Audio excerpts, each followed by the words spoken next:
ప్రభుత్వం తీసుకున్న Hydraa నిర్ణయంతోనే real estate రంగం ఒకసారిగా కుప్పకూలి కుదేలైంది అని తెలంగాణ జయగౌడ సంక్షేమ సంఘ రాష్ట్ర వర్కింగ్ ప్రెసిడెంట్, తెలంగాణ సామాజిక ఉద్యమకారుడు, సూర్యాపేట జిల్లా రియల్ ఎస్టేట్ వ్యాపార అసోసియేషన్ అధ్యక్షుడు పంతంగి వీరస్వామి గౌడ్ అన్నారు. శనివారం సూర్యాపేట జిల్లా కేంద్రంలోని తన కార్యాలయం నుండి విలేకరులతో మాట్లాడారు.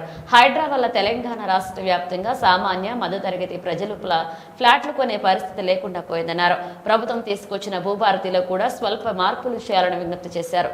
కోర్టు కేసులో ఉన్న భూముల విషయంలో అధికారులు ఏకపక్ష నిర్ణయాలు తీసుకుని కోర్టు పరిధిలో ఉన్న వివాదాల భూములకు పాస్ పుస్తకాలు జారీ చేసేలాగా అధికారులు చర్యలు తీసుకుంటే కోర్టు ధిక్కరణ కింద అధికారులకు ఇబ్బందులు తప్పవని తెలిపారు. ప్రభుత్వం ఎల్ఆర్ఎస్ గడువు పెంచి నాలా కన్వర్షన్ మీద ఎకరంలోపు భూములకు రిజిస్ట్రేషన్లు చేసేలాగా మార్గదర్శకాలు విడుదల చేయాలని కోరారు.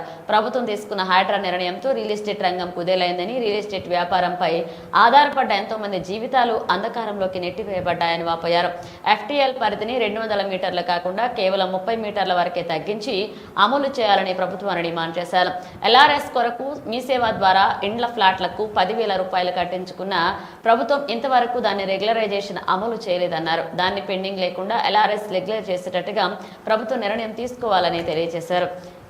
ఈ కార్యక్రమంలో రియల్ ఎస్టేట్ పట్టణ అధ్యక్షుడు జలగం సత్యంగౌడ్, జిల్లా రియల్ ఎస్టేట్ గౌరవ సలహాదారుడు దేవత్ కిషన్ నాయక్, జిల్లా ప్రధాన కార్యదర్శి వెన్నా శ్రీనివాసరెడ్డి, జిల్లా కోశాధికార పాల సైతులు, జిల్లా కార్యదర్శి ఖమ్మంపాటి అంజయ్య గౌడ్, పట్టణ గౌరవ సలహాదారుడు మాదిరెడ్డి గోపాలరెడ్డి తదితరులు పాల్గొన్నారు.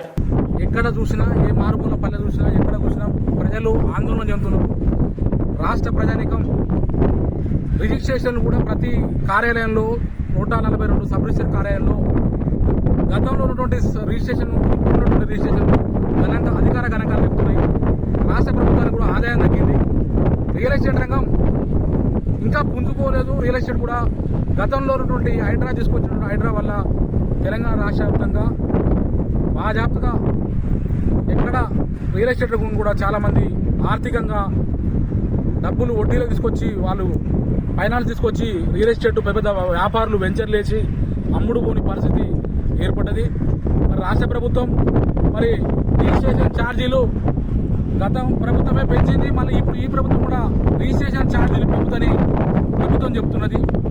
మీరు రిజిస్ట్రేషన్ ఛార్జీలే కనుక పెంచితే స్టాంప్ డ్యూటీ 3% చేయండి, మార్కెట్ వాల్యూ పెంచుకోండి.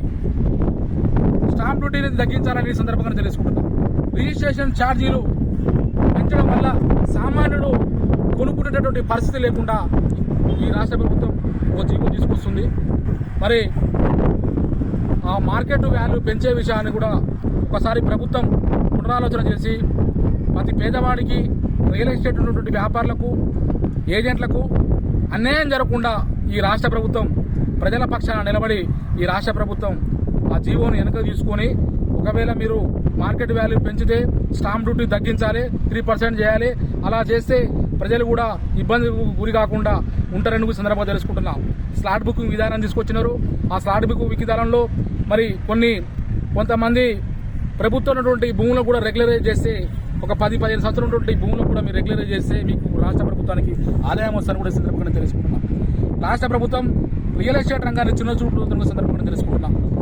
ఎంతోమంది బడుగు బలహీన వర్గాల వారు రియల్ ఎస్టేట్ రంగాన్ని నమ్ముకొని, జీవనం నమ్ముకొని తెలంగాణ రాష్ట్ర వ్యాప్తంగా 10 లక్షల మంది రియల్ ఎస్టేట్ వ్యాపారులు, ఏజెంట్లు రాష్ట్రంలో ఉన్నారు. కొన్ని జిల్లాలలో కానీ సబ్ రిజిస్టర్ కార్యాలయాలు శిథిలావస్థలు చేరుకున్నాయి. ప్రభుత్వం మరొకసారి మరి కొత్త భవనాలు కూడా ఏర్పాటు చేయాలని చెప్తున్నాం. రిజిస్ట్రేషన్ కార్యాలయం కోసం చాలా రూపంలో డబ్బులు రాష్ట్ర ప్రభుత్వానికి ఎంతో ఆదాయం వస్తుంది. ప్రతి జిల్లాలో కూడా, ఏ జిల్లాలో కూడా కిరాయి 2 భవనాలు ఉండకుండా మరి పక్కా భవనాలు కూడా ఏర్పాటు చేయాలని తెలుసుకుంటున్నాం. ఇక్కడ సూర్యాపేట జిల్లా వ్యాప్తంలో గతంలో కృష్ణాకాలంలో 8 కోట్ల స్థలాన్ని ప్రభుత్వం మంజూరు చేసింది, సబ్ రిజిస్టర్ కార్యాలయాన్ని కేటాయించింది. దానికి రాష్ట్ర ప్రభుత్వం మరి ఇక్కడ మా స్థానిక మరి రెవెన్యూ మంత్రి గారు మరి వారు ఒకసారి ఆలోచించి ఇక్కడ సూర్యాపేట జిల్లాకు ఒక పక్కా భవనాన్ని ఏర్పాటు చేసి ప్రజల కష్టాలు తీర్చాలని సందర్భంగా తెలుసుకుంటున్నాం.